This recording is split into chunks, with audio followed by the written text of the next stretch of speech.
নমস্কাৰ news plus অসমৰ প্ৰতিজন দৰ্শকক মই ৰূপমে পুনৰবাৰ স্বাগতম জনাইছো। এই মুহূৰ্তত আজিৰ দিনটো ৰাজ্যখনৰ লগতে ভাৰতবৰ্ষৰ বিভিন্ন প্ৰান্তৰ পৰা একেলগে কেইবাটাও জৰুৰী খবৰ লৈ আহিছো। এনেকুৱা ধৰণৰ খবৰসমূহ নিতৌ পাই থাকিবলৈ আমাৰ এই চেনেলটো সাবস্ক্ৰাইব কৰি ভিডিঅ'টি একোটাকৈ লাইক কৰিবলৈ নাপাহৰিব। এই মুহূৰ্তত দিবলৈছো ৰাজ্যবাসীলৈ আজিৰ প্ৰথমটো বিগ ব্ৰেকিং নিউজ। ট্ৰেডিং কেলেংকাৰীৰ সৈতে জড়িত তিনি অভিযুক্ত অৱশেষত মুকলি আকাশৰ তললৈ।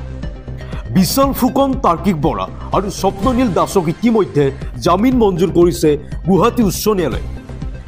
এই তিনিওজনে জামিন লাভ কৰাৰ পিছতে এতিয়া আন কেইজন অভিযুক্ত বৰ্তমানো কাৰাগাৰত আছে। এতিয়া প্ৰশ্ন উঠিছে যে তেওঁলোকৰ কি হ'ব। লৈ আহিছো বিস্তৃত খবৰ। বাতৰিটোলৈ মন কৰিব। ট্ৰেডিং কেলেংকাৰীৰে জড়িত বিশাল ফুকনৰ জামিন মঞ্জুৰ।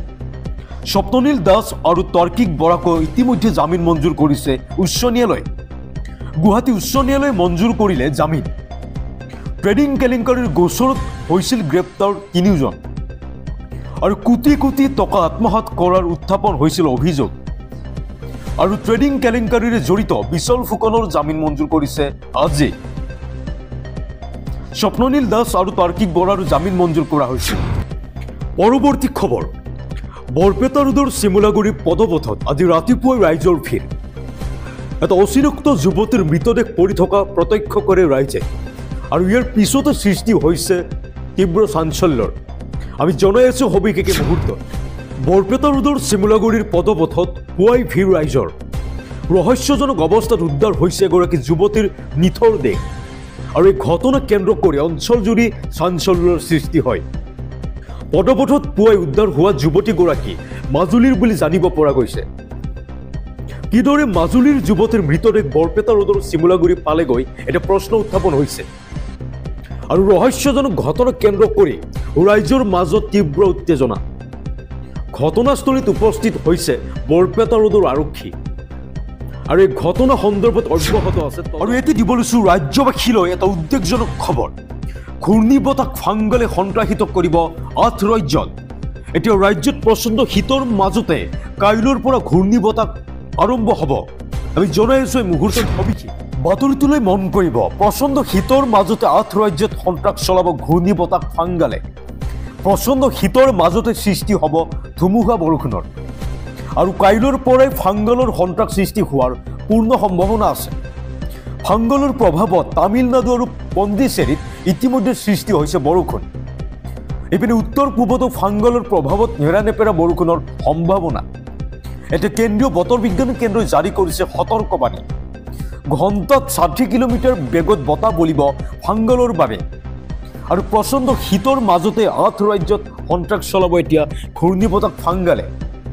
প্ৰচণ্ড শীতৰ মাজতে সৃষ্টি হ'ব ধুমুহা বৰষুণৰ। আৰু এতিয়া দিব লৈছো পান কাৰ্ড থকাসকলৰ বাবে এটা ডাঙৰ খবৰ। আহি আছে পান 2.0।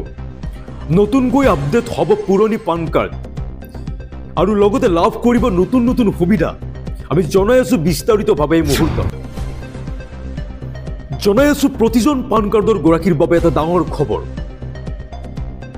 শীঘ্ৰেই আহি আছে পেন 2.0 আৰু নতুনকৈ আপডেট হ'ব আপোনাৰ পুৰণি পান কাৰ্ডখন।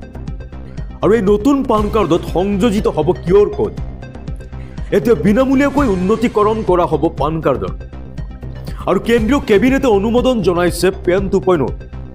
এই প্ৰকল্পৰ বাবে কেন্দ্ৰ চৰকাৰে ব্যয় কৰিব প্ৰায় 1435 কোটি টকা আৰু উন্নত মানৰ দ্ৰুত সেৱা প্ৰদানৰ বাবে পান কাৰ্ড আপডেটৰ সিদ্ধান্ত গ্ৰহণ কৰিছে কেন্দ্ৰৰ তৰফৰ পৰা। আৰু নতুন পান কাৰ্ডৰ জৰিয়তে সহজে আৰু উন্নত সেৱা লাভ কৰিব গৰাকীয়ে। আৰু এই ডাটা ব্যৱহাৰ কৰা সকলো প্ৰতিষ্ঠানৰ বাবে পান ডাটা ভল্ট প্ৰণালী বাধ্যতামূলক হ'ব আৰু এই গ্ৰাহকসকলৰ তথ্য সুৰক্ষিত কৰি ৰখাৰ বাবে এই সিদ্ধান্ত। এতিয়া অনলাইন আৰু কাগজবিহীন ব্যৱস্থা প্ৰৱৰ্তনত সহায়ক হ'ব নতুন পান কাৰ্ড আৰু সম্প্ৰচাৰ মন্ত্ৰী অশ্বিনী বৈষ্ণৱৰ। আৰু এতিয়া দিব লৈছো ই ৰিক্সা চালকসকলৰ বাবে এটা ডাঙৰ খবৰ। সাৱধান হওক সকলো ই ৰিক্সা চালক, কিয়নো জিলা প্ৰশাসনে জাৰি কৰিছে কেইবাটাও জৰুৰী নিৰ্দেশনা। এতিয়া সামান্য ভুল হ'লেই ভৰিব লাগিব জৰিমনা। জনাই আছো আমি মুহূৰ্তত সবিশেষ। প্ৰতিজন ই ৰিক্সা চালকৰ বাবে আহি গ'ল জৰুৰী খবৰ। জিলা প্ৰশাসনে জাৰি কৰিছে জৰুৰী নিৰ্দেশনা আৰু জিলা আয়ুক্তৰ তৰফৰ পৰা জাৰি কৰা হৈছে এই নিৰ্দেশনা। সামান্য ভুল কৰিলে আপুনি ভৰিব লাগিব জৰিমনা আৰু সন্মুখীন হ'ব কঠোৰ শাস্তিৰ। এতিয়া দুৰ্ঘটনা ৰোধ কৰিবলৈ প্ৰশাসনে গ্ৰহণ কৰিছে কঠোৰ ব্যৱস্থা আৰু জানি লওক সকলো নিয়ম। এতিয়া গাঁৱলীয়া ৰাস্তাৰ পৰা ঘাইপথ সংযোগী স্থানলৈহে চলাব পাৰিব ই ৰিক্সা আৰু ই ৰিক্সাত 4জনতকৈ অধিক যাত্ৰী কঢ়িয়াব নোৱাৰিব এতিয়াৰ পৰা। 4জন যাত্ৰীৰ উপৰিও অতিৰিক্ত 40 কিলো ওজন কঢ়িওৱাৰ অনুমতি এতিয়া প্ৰশাসনৰ। আৰু দ্ৰুতগতিত চলাব নোৱাৰিব এতিয়াৰ পৰা ই ৰিক্সাসমূহ, কিয়নো কুঁৱলীৰ সময়ত চলাবলৈ পৰ্যাপ্ত লাইটৰ সুবিধা থাকিব লাগিব। আৰু দুৰ্ঘটনা সংঘটিত কৰা ই ৰিক্সাৰ মালিকৰ বিৰুদ্ধে ৰুজু হ'ব গোচৰ। ইতিমধ্যে বঙাইগাঁও জিলা প্ৰশাসনে জাৰি কৰিছে। এতিয়া মাটিবাৰীৰ কাম কাজক লৈ আহি গ'ল ডাঙৰ খবৰ। এতিয়া 9টা ষ্টেপত আপুনি আপোনাৰ মাটিবাৰীৰ কাম কাজ কৰিব পাৰিব। যদিহে আপোনাৰ একচনীয়া মাটি আছে, একচনীয়া মাটিৰো মেডিকৰণ কৰিব পাৰিব আপুনি। আমি জনাই আছো বিস্তৃত খবৰ এই মুহূৰ্তত। আপোনাৰো যদি একচনীয়া মাটি আছে, কিদৰে মেডি কৰিব আপুনি সেই মাটিৰ? একচনীয়া মাটি মেডিকৰণক লৈ চৰকাৰৰ ডাঙৰ পদক্ষেপ। বসুন্ধৰা 3.0 অনা হৈছে একেবাৰে সহজ প্ৰক্ৰিয়া।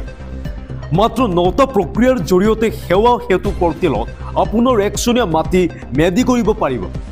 আৰু প্ৰথমে আপোনাৰ নথি পত্ৰসমূহ কৰিব লাগিব আবেদন। ইয়াৰ বাবে থাকিব লাগিব আপোনাৰ ইমেইল। দ্বিতীয়তে লগইন কৰিব লাগিব আপুনি। আনহাতে ইয়াৰ পিছত অনলাইন টেবত ক্লিক কৰিব লাগিব আপুনি।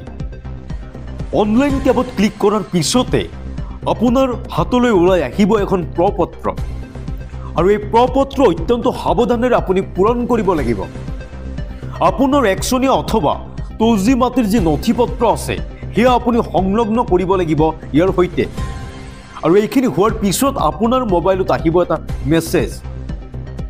এতিয়া আপুনি ঘৰতে বহি কৰিব পাৰিব এইসমূহ কাম। ইয়াৰ পিছতে যাৱতীয় কাম শেষ হোৱাৰ পিছত আপুনি দিব লাগিব মাটিৰ প্ৰিমিয়াম। আৰু পত্তা নোপোৱা পৰ্যন্ত আপুনি পৰীক্ষা কৰিব পাৰিব আবেদনৰ ষ্টেটাছ। এই অতি সহজ প্ৰক্ৰিয়াতে আপুনি লাভ কৰিব আপোনাৰ ভূমিৰ পত্তা। বসুন্ধৰা 3.0 আবেদন কৰিবলৈ হ'লে অনুসূচিত জাতি, জনজাতি, আদিবাসী, গোৰ্খা জনগোষ্ঠী দিব নালাগে 3 প্ৰজন্ম ধৰি বাস কৰা প্ৰমাণপত্ৰ।